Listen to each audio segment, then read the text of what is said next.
Hello students, welcome back to my channel unfolding literature. আজকে চলে এসেছি নতুন একটি ভিডিও নিয়ে। আজকে ক্লাস 12-এর থার্ড সেমিস্টারের অন্তর্গত একটি গল্প যেটি লিখেছেন মাদার টেরেসা, নাম হচ্ছে নোবেল লেকচার, সেটি আলোচনা করব।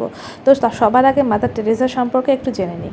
মাদার টেরেসা, যার আসল নাম হচ্ছে আন্নে গাঞ্জা বাওয়াজিউ, ছিলেন একজন আলবেনীয় মূলের ক্যাথলিক সন্ন্যাসিনী, যিনি ভারতের কলকাতার দরিদ্র ও অসহায় মানুষের সেবায় নিজেকে উৎসর্গ করেছিলেন।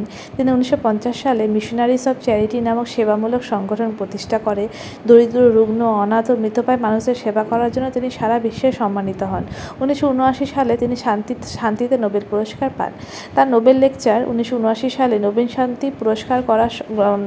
পুরস্কার গ্রহণ করার সময় মাদার টেরেসা একটি গভীর ও মানবিক বক্তৃতা দেন, যা নোবেল লেকচার নামে পরিচিত। এই বক্তৃতায় তিনি ভালোবাসা, আত্মত্যাগ ও দরিদ্রদের সেবার গুরুত্ব তুলে ধরেন। তিনি বলেন, সত্যিকারের ভালোবাসা কষ্ট শিকারের মধ্যে দিয়ে প্রকাশ পায়। শান্তি আনতে হলে প্রথমে আমাদের পরিবারের ভালোবাসা ফিরিয়ে আনতে হবে। দরিদ্রদের মাঝে ঈশ্বরকে খুঁজে পেতে হবে। গর্ভপাতকে তিনি শান্তির সবচেয়ে বড় ধ্বংসকারী বলে উল্লেখ করেন। ছোট কাজেও যদি ভালোবাসা থাকে তবেই তা মহৎ হয়ে ওঠে। এই বক্তৃতা ছিল সারা বিশ্বকে মানবতার পথে এগিয়ে যাওয়ার এক অনুপ্রেরণামূলক আহ্বান। তো এই যে গল্পটি, এবার এই গল্পের যে আলোচ্য বিষয় যেটা তোমাদের এই পাঠ্যাংশে রয়েছে সেটাই আলোচনা করছি। তো তার যে নোবেল বক্তৃতা, নোবেল লেকচার একটি মানবিকতার মাইল ফলক, যেখানে তিনি ভালোবাসা, আত্মত্যাগ এবং দরিদ্রদের সেবার মাধ্যমে শান্তির বার্তা ছড়িয়ে দিয়েছেন। এই বক্তৃতায় তিনি যিশুর জীবনের উদাহরণ দিয়ে বোঝাতে চেয়েছেন যে সত্যিকারের ভালোবাসা কষ্টের মধ্যে দিয়েই প্রকাশ পায়। তিনি বলেন, ভালোবাসা সত্যিকারের হতে হয় তা কষ্টদায়ক হতে হবে। যদি ভালোবাসা সত্যিকারের হতে হয় তাহলে তাকে কষ্টদায়ক হতে হবে। মাদার টেরেসা তার বক্তৃতায় উল্লেখ করেন যে দরিদ্ররা আমাদের অনেক কিছু শেখাতে পারে। তিনি বলেন, দরিদ্ররা খুব মহান মানুষ, তারা আমাদের অনেক সুন্দর জিনিস শেখাতে পারে। তিনি একটা ঘটনায় বলেন, একবার তিনি রাস্তায় 4 জনকে তুলে এনেছিলেন, যাদের মধ্যে একজনের অবস্থা খুবই খারাপ ছিল। তিনি সেই ব্যক্তিকে যত্ন করে বিছানায় শুইয়ে দেন এবং সেই ব্যক্তি মৃত্যুর আগে কেবল ধন্যবাদ বলেন।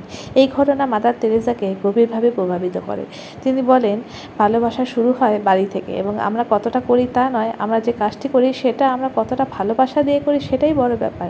তিনি আরও বলেন, আমরা যদি একে অপরকে ভালোবাসতে পারি তাহলে আমরা পৃথিবীর সব মন্দকে জয় করতে পারবো।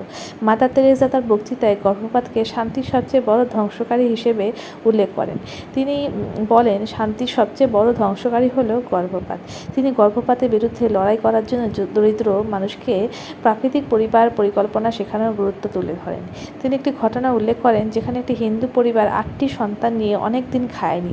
তিনি তাদের জন্য কিছু চাল নিয়ে যান এবং পরিবারের মা সেই চালটি ভাগ করে পাশের মুসলিম পরিবারকে দেন, তারাও ক্ষুধার্ত ছিল।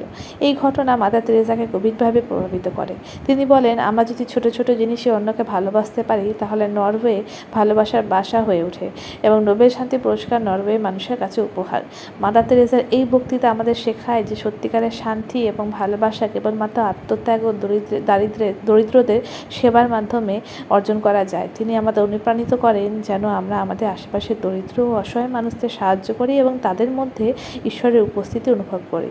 তো এই ছিল পাঠ্যাংশের আলোচ্য বিষয়। আশা করি ভিডিওটি তোমাদের ভীষণ উপকারে আসবে। যদি ভালো লাগে অবশ্যই লাইক অ্যান্ড কমেন্ট করবে, এবং এরকম আরও ভিডিও যদি ফিউচারে পেতে চাও তাহলে কিন্তু চ্যানেলটিকে সাবস্ক্রাইব করতে হবে।